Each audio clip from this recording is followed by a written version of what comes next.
अस्सलाम वालेकुम वीवर्स, मैं हूं मोहम्मद ममरेज़ और आप देख रहे हैं ममरेज़ इलेक्ट्रिक यूट्यूब चैनल। फ्रेंड्स, आज की वीडियो में हम इस ओवन की रिपेयरिंग करने जा रहे हैं। तो इसके अंदर कौन सा फॉल्ट आया है, कौन से इसके अंदर कंपोनेंट होते हैं और कैसे इसको हम ट्रेस करेंगे। तो सभी बातों की डिटेल की तरफ बढ़ने से पहले अगर आप हमारे यूट्यूब चैनल पर नए हैं और अभी तक आपने हमारे चैनल को सब्सक्राइब नहीं किया तो काइंडली सब्सक्राइब कर लें और साथ में बने बेल के आइकन को लाजमी प्रेस करें ताकि मालूमाती वीडियोस का नोटिफिकेशन आप दोस्तों तक पहुंचता रहे। तो आइए बढ़ते हैं आज की इंटरेस्टिंग वीडियो की तरफ। तो फ्रेंड, जैसा कि यहाँ पे आप देख सकते हैं कि हमारे सामने एक माइक्रोवेव अवन है। इसके अंदर मसला ये है कि बार बार इसका फ्यूज़ बर्न हो जाता है और ये अवन चलता तो था लेकिन ये किसी चीज़ को गर्म नहीं कर रहा था। तो उसके लिए दोस्तों हमने इसका जो हाई वोल्टेज फ्यूज़ होता है वो भी मैं आप दोस्तों को दिखाऊंगा और उसको चेक करने का तरीका भी बताऊंगा। तो ये जैसे ही हमने इसका तब्दील किया है तो उसके बाद दोस्तों इसका जो मैन 220 के ऊपर फ्यूज़ लगा होता है वो बर्न हो गया। यहाँ पे आप देख सकते हैं कि यहाँ पे एक फ्यूज़ लगा होता है। तो फिर दोस्तों हमने इसके बाकी कंपोनेंट को चेक करना शुरू किया। तो अगर फ्यूज़ आपका बार बार उड़ रहा है, चाहे वो हाई वोल्टेज का हो या 220 वाला फ्यूज़ हो, तो अगर वो बार बार बर्न हो रहा है तो ज़्यादा चांसेस उसके अंदर दोस्तों होते हैं आपके इस कैपेसिटर के।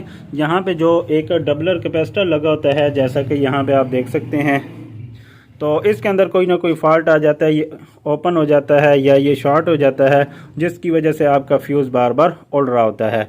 इसके अलावा गन के अंदर भी मसला आ सकता है, ट्रांसफार्मर के अंदर भी आ सकता है, लेकिन मोस्टली आपके कैपेसिटर के अंदर ये मसला आता रहता है। तो यहाँ पर भी हमने जब इसको चेक किया तो दोस्तों इसके कैपेसिटर के अंदर फॉल्ट था। तो वो दोस्तों कैपेसिटर हमने यहाँ से रिमूव कर दिया है और नया कैपेसिटर अब हम इसके अंदर इंस्टॉल करेंगे और इसी तरीके से इसके जो फ्यूज़ हैं वो भी नए लगाएंगे और जो हाई वोल्टेज डायोड होता है वो भी हम इसका चेक करेंगे कि आया वो सही है या नहीं है। तो ये सारी टेस्टिंग मैं आप दोस्तों को लाइव दिखाऊंगा कि किस तरीके से हम इसके कैपेसिटर को चेक कर सकते हैं, इसके हाई वोल्टेज डायोड को चेक कर सकते हैं और इसी तरीके से जो इसका हाई वोल्टेज फ्यूज़ होता है HV फ्यूज़, उसको हम किस तरीके से चेक कर सकते हैं। तो अवन को मैं साइड पर रखता हूँ और बाकी चीज़ें आपको चेक करना सिखाता हूँ। तो सबसे पहले दोस्तों हम इसके कैपेसिटर को चेक करेंगे और इसको चेक करने का तरीका भी मैं आप दोस्तों को समझाता हूं। जब भी आप किसी HV कैपेसिटर यानी हाई वोल्टेज कैपेसिटर को चेक करें जो अवन के अंदर इस्तेमाल होता है, तो उसका तरीकाकार ये होगा कि एक आपके पास कोई भी मीटर होना चाहिए, चाहे वो एनालॉग हो डिजिटल हो। तो ये मेरे पास 33D+ है और इसके अलावा कोई भी सिंपल मीटर आपके पास हो तो आप उसके ज़रिए टेस्टिंग कर सकते हैं। तो सबसे पहले दोस्तों इसको मैं कंटिन्यूटी की रेंज पे रख लेता हूँ। यहाँ पे आप देख सकते हैं कि मैंने इसको कंटिन्यूटी पे सेट कर दिया है और अब मैं आपको चेक कराता हूँ कि जैसे ही हम इसकी प्रोब को शॉर्ट करेंगे तो आपको बज़र सुनाई देगी। अब कैपेसिटर के सामने जो आपको टर्मिनल नज़र आ रहे हैं, तो सबसे पहले दोस्तों आपने इनको आपस में शॉर्ट करके इसको डिस्चार्ज कर लेना है, क्योंकि ये हाई वोल्टेज होता है तो आपको इलेक्ट्रिक शॉक लग सकता है। तो सबसे पहले आपने इसको डिस्चार्ज कर लेना है। तो डिस्चार्ज करने के बाद मीटर मेरा कंटिन्यूटी पे सेट है, आप देख सकते हैं, और इसकी दोनों प्रोज मैं इसकी टर्मिनल पे लगाता हूँ। तो यहाँ पे आपको बीप सुनाई दे रही है। तो दोस्तों अगर कैपेसिटर आपका ठीक होगा तो फिर ये आपको बीप सुनाई नहीं देगी। इसी तरीके से आपने इसकी एक प्रोब को इसके टर्मिनल पे लगाना है और दूसरी प्रोब को आपने इसकी बॉडी पे लगाना है। अगर बॉडी शॉर्ट होगा तो यहाँ पे भी आपको बीप सुनाई देगी। तो ये बॉडी शॉर्ट तो नहीं है, आपके सामने है, लेकिन अंदर से ये बिल्कुल शॉर्ट हो चुका है। आप देख सकते हैं कंटिन्यूटी शो कर रहा है, जबकि जो गुड कैपेसिटर होगा, अच्छा कैपेसिटर होगा, ठीक होगा, उसके अंदर कंटिन्यूटी आपको नहीं मिलेगी। तो ये दूसरा जो सही कैपेसिटर है वो भी मैं आपको चेक करके दिखाता हूँ। तो ये दूसरा कैपेसिटर है जो कि बिल्कुल न्यू है, तो इसको हम चेक करके देख लेते हैं। तो मीटर मेरा अब भी कंटिन्यूटी पे सेट है और इसकी दोनों प्रोब्स को मैं यहाँ पे लगाता हूँ तो आप देख रहे हैं कि कोई भी कंटिन्यूटी शो नहीं हो रही और इसी तरीके से बॉडी के साथ भी इसकी कंटिन्यूटी नहीं है। रीडिंग की बात की जाए कि कितनी वैल्यू इसके ऊपर आनी चाहिए, तो ये डिपेंड करता है कि इसके अंदर जो ब्लीडर रजिस्टर लगी होती है वो कितनी है। तो ये आम तौर पे इस कैपेसिटर के ऊपर मेंशन होती है। यहाँ पे आप देखें तो ये आपका कैपेसिटर है और ये दरम्यान में एक ब्लीडर रजिस्टर लगी हुई है। ये रजिस्टर दोस्तों हर उस कैपेसिटर के अंदर इस्तेमाल होती है जो नॉन पोलर होता है और हाई वोल्टेज का होता है। तो वहाँ पर ये इसको डिस्चार्ज करने के लिए इस्तेमाल की जाती है। तो यहाँ पर आप देखें तो ये 10 मेगा ओम की रजिस्टर है जो कि यहाँ पे इसके पैरेलल में लगी हुई है। तो इसका मतलब यह है कि इसके ऊपर जो आपको रीडिंग मिलेगी वो आपको 10 मेगा की मिलेगी, और बास कैपेसिटर के अंदर ये 12 मेगा की भी होती है। तो यहाँ पे हम अपने मीटर को मेगा ओम पे सेट कर लेंगे। तो यहाँ पे आप देखें तो ये मेगा है, तो मीटर को मैंने 20 मेगा पे सेट कर लिया है। और अब हम इसकी वैल्यू को चेक कर लेते हैं कि इसकी वैल्यू कितनी शो हो रही है।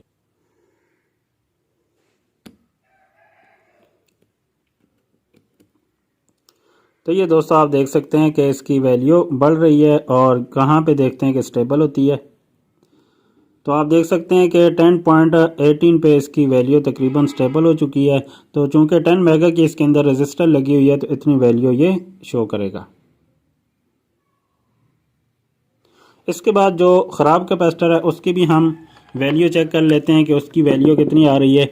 और इसके ऊपर भी आप अगर ब्लीडर रजिस्टर चेक करें तो ये 10 मेगा ओम की शो कर रहा है। तो अब हम इसकी रजिस्टर को ज़रा चेक कर लेते हैं। तो यहाँ पे आप देख सकते हैं कि बिल्कुल वैल्यू आपको 00 शो हो रही है। तो इसका मतलब यह है कि ये कैपेसिटर मुकम्मल तौर पे बिल्कुल डेड हो चुका है। तो ये तो हो गई दोस्तों कैपेसिटर की चेकिंग। इसके बाद हम इसके फ्यूज़ को चेक कर लेते हैं। ये हाई वोल्टेज फ्यूज़ है, और इस केस को ओपन करके आप इसके फ्यूज़ को चेंज भी कर सकते हैं।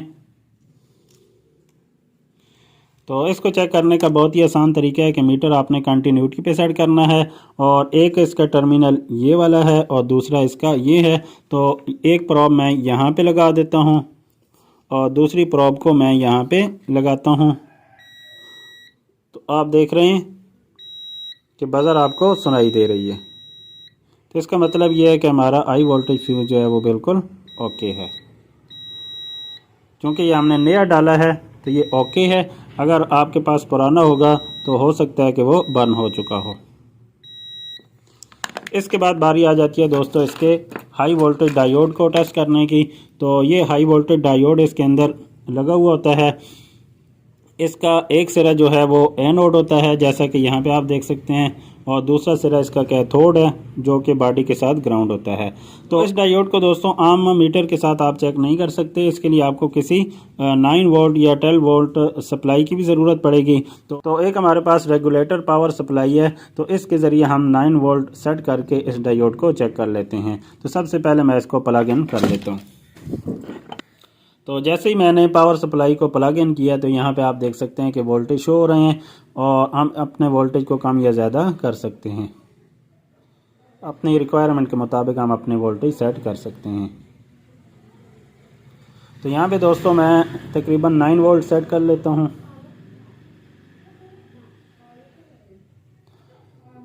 तो 9 वोल्ट मैंने यहाँ पे सेट कर दिए हैं। अभी दोस्तों ये दो हमारे पास वायर्स हैं, ये हमारी प्लस की है, ये नेगेटिव है।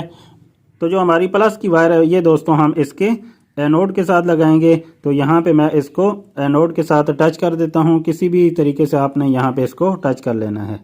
उसके बाद दोस्तों अपने मीटर को आपने डीसी वोल्टेज की रेंज पे सेट कर लेना है। तो 20 वोल्ट डीसी पे मीटर को सेट कर देता हूँ, और अब हम इसकी टेस्टिंग कर लेते हैं। तो मल्टीमीटर की एक प्रोब को हमने यहाँ पे लगाना है और दूसरी प्रोब को हमने नेगेटिव वायर के ऊपर लगाना है।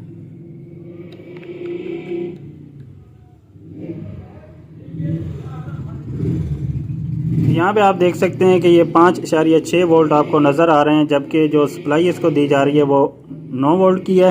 तो इसका मतलब ये है कि हमारा डायोड सही से काम कर रहा है।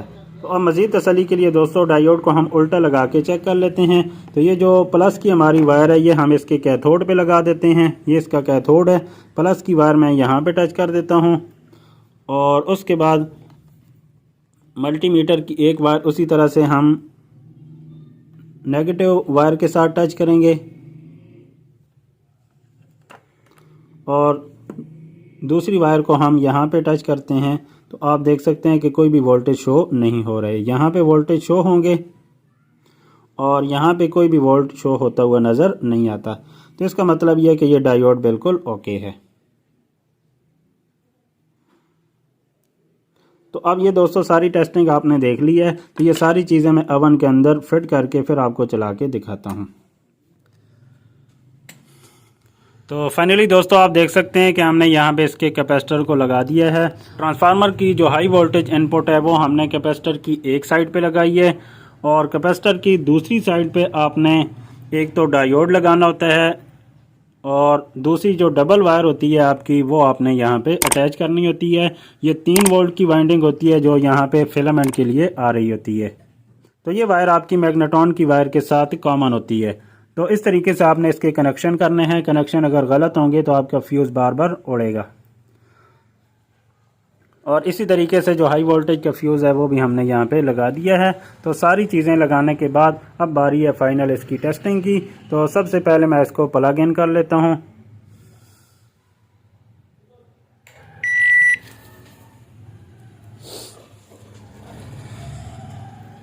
तो इसको दोस्तों मैंने प्लग इन कर दिया है। यहाँ कि इसका पैनल ऑन हो चुका है। तो अब कोई भी चीज़ हम इसके अंदर रख के गर्म करके इसको चेक कर लेते हैं। इसकी हीट भी चेक कर लेते हैं और फ्यूज़ भी चेक कर लेते हैं कि बार बार बर्न तो नहीं होता।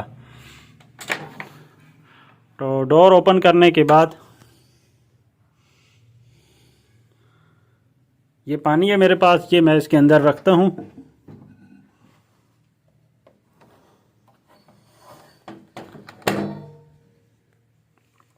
यहाँ से मैं इसका टाइम सेट कर लूँ। 20 सेकंड मैंने सेट किए हैं और अब मैं स्टार्ट के बटन को प्रेस कर देता हूँ।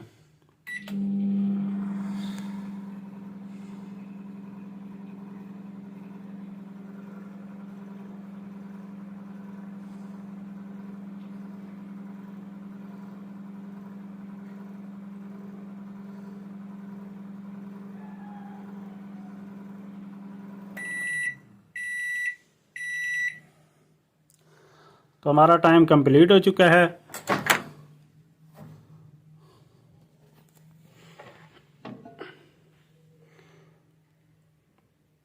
तो ये आप पानी को चेक कर सकते हैं। पानी हमारा अच्छे तरीके से गर्म हो चुका है। तो फाइनली दोस्तों मेरी आज की वीडियो यहीं तक थी। वीडियो अच्छी लगे तो इसे लाइक शेयर कमेंट ज़रूर कीजिए। चैनल पे नए हैं तो चैनल को सब्सक्राइब करके बेल के आइकॉन को लाजमी प्रेस करें ताकि मालूमाती वीडियोस का नोटिफिकेशन आप दोस्तों तक पहुंचता रहे। मिलते हैं फिर किसी नई इंटरेस्टिंग वीडियो के साथ। तब तक के लिए अल्लाह हाफिज़।